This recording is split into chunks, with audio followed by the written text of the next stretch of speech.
안녕하세요. 여러분에게 유일한 한국어 채널이 되고 싶은 유일한국어의 우유입니다. 오늘은 저의 취미에 대해 이야기해 볼 거예요. 취미란 전문적으로 하는 것이 아니라 즐기기 위하여 하는 일을 의미해요. 다시 말해서 좋아하고 자주 하는 일을 취미라고 해요. 저는 취미 부자예요. 취미 부자는 취미가 많은 사람을 의미해요. 어렸을 때 취미는 피아노, 바이올린, 성악, 장구, 수영이 제 취미였어요. 피아노의 경우 8살에서 14살 무렵까지 배웠어요. 쇼팽, 슈베르트, 리스트 곡을 연주하는 것을 정말 좋아했어요. 특히 리스트의 난쟁이의 춤을 가장 좋아했어요. 바이올린은 1년 미만으로 배워서 기억이 잘 나지 않아요. 연주하다가 줄이 터져서 입술이나 뺨이 따가웠던 기억이 나요. 힘이 세서 그런지 줄을 잘 터뜨렸어요. 그리고 바이올린의 활을 닦을 때 사용하는 송진 냄새가 잊혀지지 않아요. 송진 냄새를 맡으면 바이올린을 배우고 있는 순간이 떠올라요. 성악의 경우 이태리 가곡을 주로 배우고 많이 불렀어요. 독일 가곡을 배우지 못한 것이 너무 아쉬워요. 특히 지옥의 복수심이 내 마음에 끓어오르고 라는 모차르트의 오페라 마술필이 제2막에서 밤의 여왕이 부르는 아리아를 배우지 못한 게 너무 아쉬워요. 기회가 된다면 꼭 배워보고 싶어요. 장구라는 말은 처음 들어본 말이죠? 여러분에게 생소한 단어일 거예요. 국악에서 쓰는 타악기의 하나예요. 여기서 국악이란 한국의 전통 음악을 뜻해요. 나무로 만든 악기로 통의 허리는 가늘고 잘록해요. 왼쪽은 쇠가죽인데 왼손으로 궁굴채를 잡고 쳐요. 궁굴채는 고든 막대기에다가 끝은 동그랗게 생긴 채예요. 궁굴채로 왼쪽을 치면 쿵이라는 소리가 나요. 오른쪽은 말가죽인데 오른손으로 열채를 잡고 쳐요.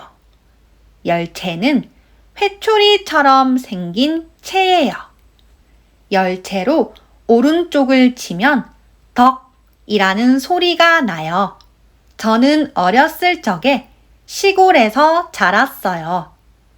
그래서 할머니, 할아버지들 앞에서 전통악기인 장구를 치면 박수갈채와 함께 용돈을 주셨어요.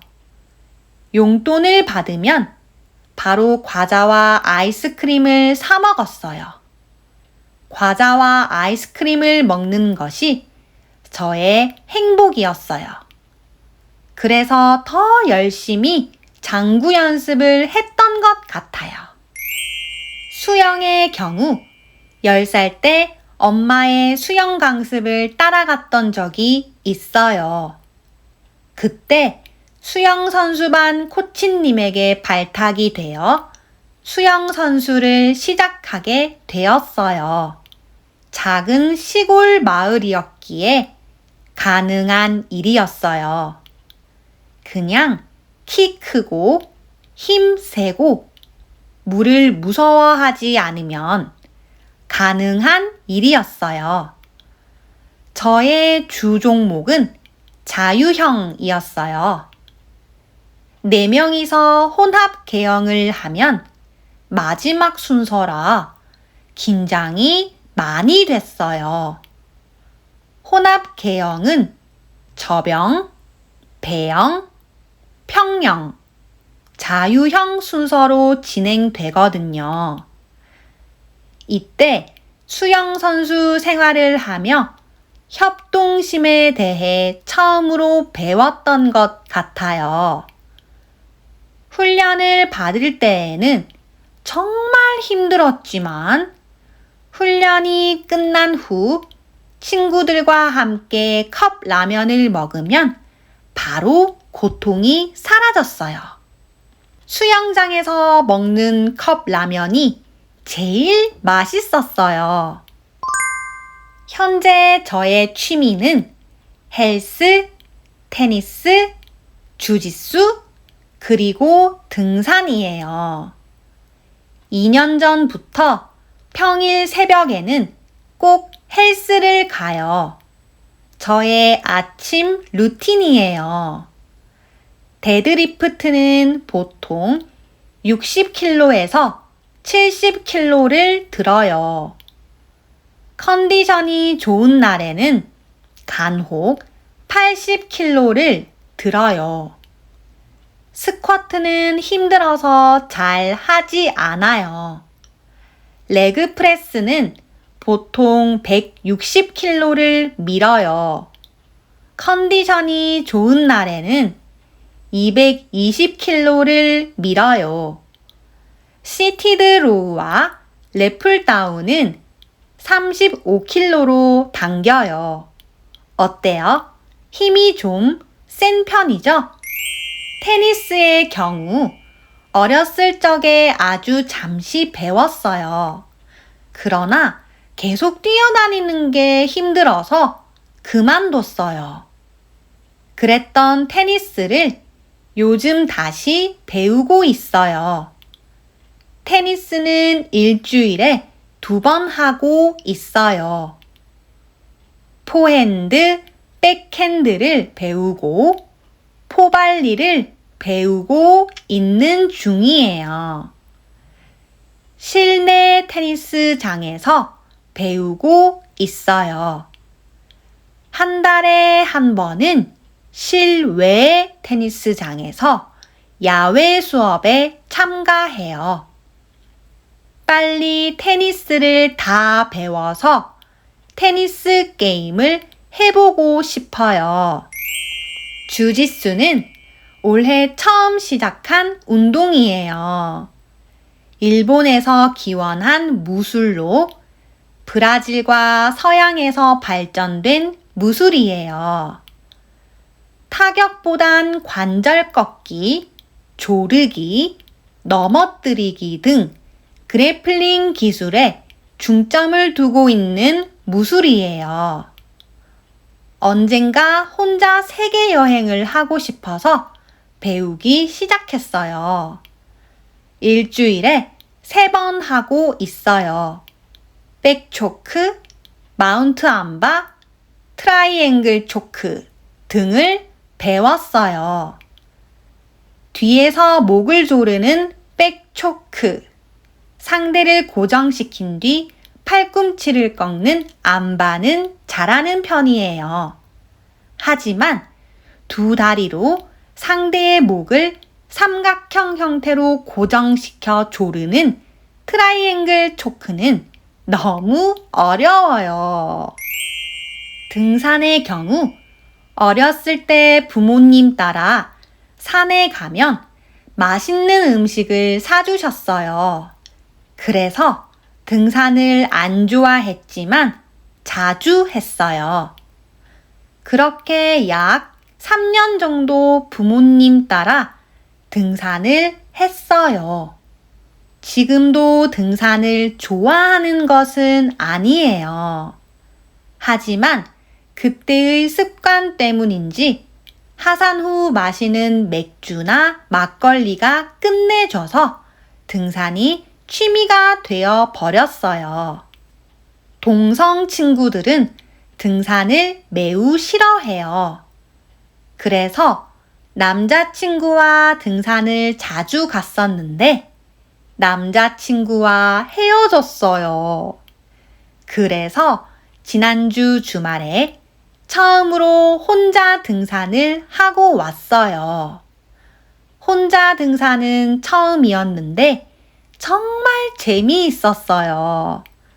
제가 길을 잃을 때마다 우연히 나타나서 도와줬던 아저씨 두 분이 있었어요.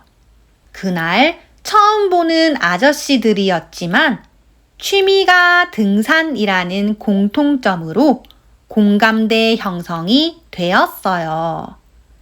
산에서 점심도 같이 먹고 재미있는 이야기를 하며 하산했어요. 그리고 하산 후 혼술을 했어요. 밖에서 혼자 마시는 술도 매력이 있었어요. 혼자 가려니 두렵고 무서웠는데 막상 하고 오니 잘 했다는 생각이 들었어요. 장마가 끝나면 또 혼자 등산을 가보려고 해요. 여기까지가 저의 공식적인 취미 이야기였어요. 저의 비공식적인 취미는 무엇일까요? 바로 집에서 맥주나 와인을 마시면서 넷플릭스를 보는 것이랍니다. 친구들과 어울려서 밖에서 술을 마시는 것도 좋지만 오롯이 저 자신에게만 집중을 하며 술을 마시는 것도 굉장히 즐거운 시간이에요. 여러분의 취미는 무엇인가요? 댓글로 적어주시면 정말 기분 좋을 것 같아요. 그럼 다음 시간에 또 만나요. 안녕!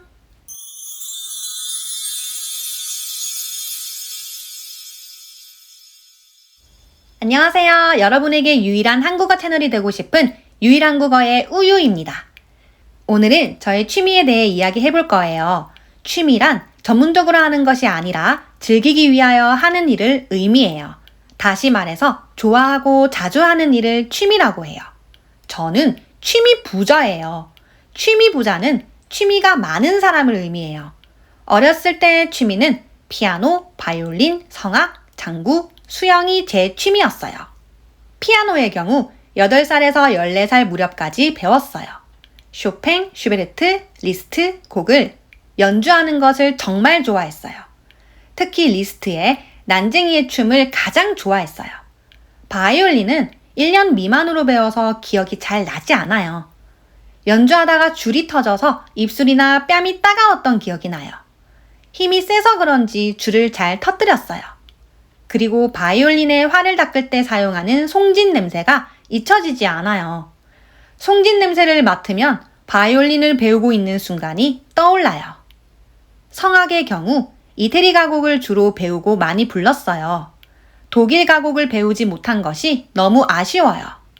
특히 지옥의 복수심이 내 마음에 끓어오르고 라는 모차르트의 오페라 마술피리 제2막에서 밤의 여왕이 부르는 아리아를 배우지 못한 게 너무 아쉬워요.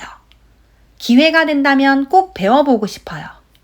장구라는 말은 처음 들어본 말이죠? 여러분에게 생소한 단어일 거예요. 국악에서 쓰는 타악기의 하나예요. 여기서 국악이란 한국의 전통음악을 뜻해요. 나무로 만든 악기로 통의 허리는 가늘고 잘록해요. 왼쪽은 쇠가죽인데 왼손으로 궁굴채를 잡고 쳐요. 궁굴채는 고든 막대기에다가 끝은 동그랗게 생긴 채예요. 궁굴채로 왼쪽을 치면 쿵이라는 소리가 나요. 오른쪽은 말가죽인데 오른손으로 열채를 잡고 쳐요. 열채는 회초리처럼 생긴 채예요. 열채로 오른쪽을 치면 덕이라는 소리가 나요. 저는 어렸을 적에 시골에서 자랐어요. 그래서 할머니 할아버지들 앞에서 전통악기인 장구를 치면 박수갈채와 함께 용돈을 주셨어요. 용돈을 받으면 바로 과자와 아이스크림을 사 먹었어요. 과자와 아이스크림을 먹는 것이 저의 행복이었어요. 그래서 더 열심히 장구 연습을 했던 것 같아요. 수영의 경우 10살 때 엄마의 수영 강습을 따라갔던 적이 있어요. 그때 수영선수반 코치님에게 발탁이 되어 수영선수를 시작하게 되었어요. 작은 시골 마을이었기에 가능한 일이었어요. 그냥 키 크고 힘세고 물을 무서워하지 않으면 가능한 일이었어요. 저의 주종목은 자유형이었어요. 4명이서 혼합계형을 하면 마지막 순서라 긴장이 많이 됐어요. 혼합계형은 저병, 배영, 평영, 자유형 순서로 진행되거든요. 이때 수영선수 생활을 하며 협동심에 대해 처음으로 배웠던 것 같아요. 훈련을 받을 때에는 정말 힘들었지만 훈련이 끝난 후 친구들과 함께 컵라면을 먹으면 바로 고통이 사라졌어요. 수영장에서 먹는 컵라면이 제일 맛있었어요. 현재 저의 취미는 헬스, 테니스, 주짓수, 그리고 등산이에요. 2년 전부터 평일 새벽에는 꼭 헬스를 가요. 저의 아침 루틴이에요. 데드리프트는 보통 60kg에서 70kg를 들어요. 컨디션이 좋은 날에는 간혹 80kg를 들어요. 스쿼트는 힘들어서 잘 하지 않아요. 레그 프레스는 보통 160kg를 밀어요. 컨디션이 좋은 날에는 220kg를 밀어요. 시티드로우와 래플다운은 35kg로 당겨요. 어때요? 힘이 좀 센 편이죠? 테니스의 경우 어렸을 적에 아주 잠시 배웠어요. 그러나 계속 뛰어다니는 게 힘들어서 그만뒀어요. 그랬던 테니스를 요즘 다시 배우고 있어요. 테니스는 일주일에 2번 하고 있어요. 포핸드, 백핸드를 배우고 포발리를 배우고 있는 중이에요. 실내 테니스장에서 배우고 있어요. 한 달에 한 번은 실외 테니스장에서 야외 수업을 참가해요. 빨리 테니스를 다 배워서 테니스 게임을 해보고 싶어요. 주짓수는 올해 처음 시작한 운동이에요. 일본에서 기원한 무술로 브라질과 서양에서 발전된 무술이에요. 타격보다 관절 꺾기, 조르기, 넘어뜨리기 등 그래플링 기술에 중점을 두고 있는 무술이에요. 언젠가 혼자 세계여행을 하고 싶어서 배우기 시작했어요. 일주일에 3번 하고 있어요. 백초크, 마운트 암바, 트라이앵글 초크 등을 배웠어요. 뒤에서 목을 조르는 백초크, 상대를 고정시킨 뒤 팔꿈치를 꺾는 암바는 잘하는 편이에요. 하지만 2다리로 상대의 목을 삼각형 형태로 고정시켜 조르는 트라이앵글 초크는 너무 어려워요. 등산의 경우 어렸을 때 부모님 따라 산에 가면 맛있는 음식을 사주셨어요. 그래서 등산을 안 좋아했지만 자주 했어요. 그렇게 약 3년 정도 부모님 따라 등산을 했어요. 지금도 등산을 좋아하는 것은 아니에요. 하지만 그때의 습관 때문인지 하산 후 마시는 맥주나 막걸리가 끝내줘서 등산이 취미가 되어버렸어요. 동성 친구들은 등산을 매우 싫어해요. 그래서 남자친구와 등산을 자주 갔었는데 남자친구와 헤어졌어요. 그래서 지난주 주말에 처음으로 혼자 등산을 하고 왔어요. 혼자 등산은 처음이었는데 정말 재미있었어요. 제가 길을 잃을 때마다 우연히 나타나서 도와줬던 아저씨 2분이 있었어요. 그날 처음 보는 아저씨들이었지만 취미가 등산이라는 공통점으로 공감대 형성이 되었어요. 산에서 점심도 같이 먹고 재미있는 이야기를 하며 하산했어요. 그리고 하산 후 혼술을 했어요. 밖에서 혼자 마시는 술도 매력이 있었어요. 혼자 가려니 두렵고 무서웠는데 막상 하고 오니 잘했다는 생각이 들었어요. 장마가 끝나면 또 혼자 등산을 가보려고 해요. 여기까지가 저의 공식적인 취미 이야기였어요. 저의 비공식적인 취미는 무엇일까요? 바로 집에서 맥주나 와인을 마시면서 넷플릭스를 보는 것이랍니다. 친구들과 어울려서 밖에서 술을 마시는 것도 좋지만 오롯이 저 자신에게 집중을 하며 술을 마시는 것도 굉장히 즐거운 시간이에요. 여러분의 취미는 무엇인가요? 댓글로 적어주시면 정말 기분 좋을 것 같아요. 그럼 다음 시간에 또 만나요. 안녕!